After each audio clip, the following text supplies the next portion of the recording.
You guys were wanting to know where the Oklahoma Sooners go in terms of the wide receiver room since the loss of Bryant Wesco, and you guys got your answer as the Oklahoma Sooners lose, as I presume when I record this video, still a 3-star wide receiver out of Timber Creek, Texas. Well, Timber Creek High School in Fort Worth, Texas. Guys, we have to talk about it. But before we do that, go ahead and hit that like, hit the subscribe button, and jump down in the comments below and let me know what y'all's thoughts are around the 6'2", 180-pound wide receiver. I get it, he's not a 5-star, but we're going to watch some film here in a second. You guys are going to see exactly what Emmett Jones and Jeff Lebby saw in Dozie Ezukanma. I think that's how you say it. But Doge Izu Kanama, I think that's how you say it, and I'm sorry if I got that wrong, currently ranked the 669th ranked player in the 247 composite rankings at 6'2", 180 pounds, is committing to the University of Oklahoma, and definitely they have, I guess, made up a little bit in what I guess they thought they lost in Bryant Wesco.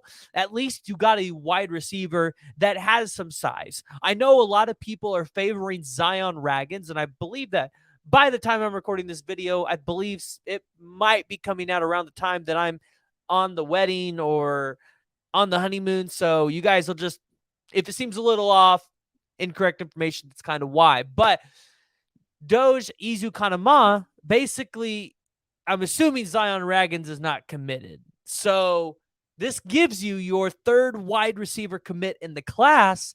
And now the question is, who's that final piece to fall? And we expected Oklahoma to go out there and take 4 wide receivers after the loss of Bryant Wesco, because where Oklahoma expected to really just take 3 guys because one of them was going to be a 5-star, now you got to try to fill in that depth a little bit, right? Because as Kevin Sperry is moving to Oklahoma and Carl Albert High School, you would expect that they're going to want to fill up that wide receiver room here in 2024 and 2025 to give Kevin Sperry as many weapons as he can possibly have, when we all expect him to truly take over the starting role after Jackson Arnold in 2026. Yes, I said it. I think Michael Hawkins and potentially Samaj Jones will end up just being backups and never truly the starter. I think Kevin Sperry will supplant both of them once Jackson Arnold takes his talents to the NFL. But Doge ends up having 15 offers from schools, quite frankly, across the landscape of college football.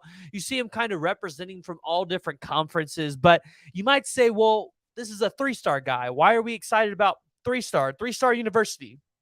Right, the typical theme you hear with Oklahoma.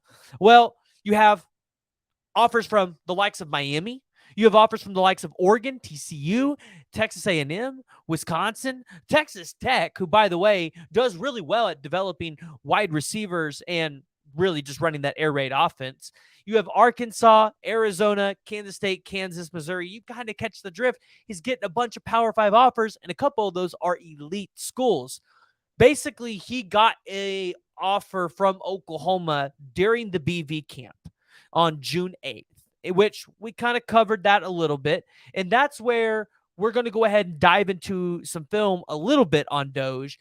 And you guys are going to be able to see kind of what he was doing at the BV camp and exactly why Emmett Jones and the staff would want a guy like Doge. So let's take a look at this for a second. And you're going to notice a bunch of other guys around him. We're not going to focus on them too much because we've kind of already talked about them in other videos. So you can go back and watch that. But one thing you're going to notice with Doge is he's got good hands and good awareness of where the ball is at and who, where he needs to be. So in this last video, you just saw Kevin Sperry throwing him to Doge, which also is probably another reason, right? If Kevin Sperry asks Jeff Lebby and Emmett Jones to probably throw an offer, I'm not sure if he did that, but I'm sure if Kevin Sperry wanted to an offer to be thrown to somebody, he's going to have an offer thrown to somebody. So if you notice throughout the videos, you're going to notice Doge kind of catches his passes. And I'm going to say this isn't just, film cut up in highlights. He wasn't really dropping passes. He wasn't getting beat by these corners and these safeties. He was beating the corners and the safeties.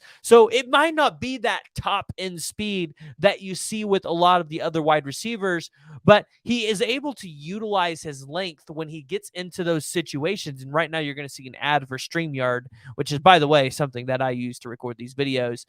But you're going to notice that he has that exclusive I totally just read the interview for you guys.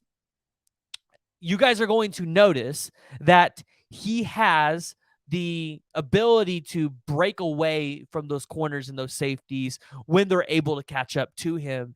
And so that's something that you notice with him. And when you go look at his stats, which we've been able to pull from Max Preps on the receiving side, playing on the varsity team in his junior year, he had 9 games played, 27 receptions for 333 yards, 3 touchdowns. And on the rushing side, he only had 1 carry for 17 yards, but that at least shows you that they at least tried to use him in that way as well. So, assuming he has a good senior season, he's able to go out there and, uh, you know, try to put something up. You would expect that maybe Doge could try to climb through the rankings, try to be a 4-star wide receiver. But ultimately, one thing that, Sooner fans need to realize, it's not just OU's landing 3-star guys and we're 3-star U. It's Oklahoma's trying to find diamonds in the rough that everybody else might be looking over, and then going in and developing that talent and turning them into stars, down the road, potentially NFL players, when they have the ability to go to that next level. So Doge Ezukanma, I feel like I've said it differently every time, commits to the Oklahoma Sooners. And like I said, I feel like at this point, depending on when you guys are watching this video, we're waiting on one more piece to fall for the Oklahoma Sooners. And could be Zion Raggins, could be an Isaiah McMorris. Maybe it could be somebody else that we're not even paying attention to, that the staff is looking at, the staff is talking to, the staff is getting on campus. Because I promise you, even though we cover some of the guys that are on these officials and unofficials, there are still guys on campus that you guys don't know about, that we don't know about, that are on campus that really only your true insiders know about. So if you want to know more about that, y'all need to either go to OU Insider on Rivals, or y'all need to go over to 247 and look at what Colin Kennedy and that staff is doing over there. But guys, I want to hear from you. I want to hear exactly what your thoughts are on the 3-star wide receiver out of Fort Worth, Texas. Hey, Oklahoma goes into the backyard of TCU and Malcolm Kelly steals a great one out of there. And additionally, what are your thoughts about where the Oklahoma Sooners could potentially go next at the wide receiver position? Do you think they take a Zion Raggins, or do you think at this point they try to seal it up with the wide receivers in 2024 and focus on that 2025 class, where you still have Jaden Nickens, you have Adrian Willison, you have DeCorian Moore, and Andrew Marsh? Let me know down in the comments below.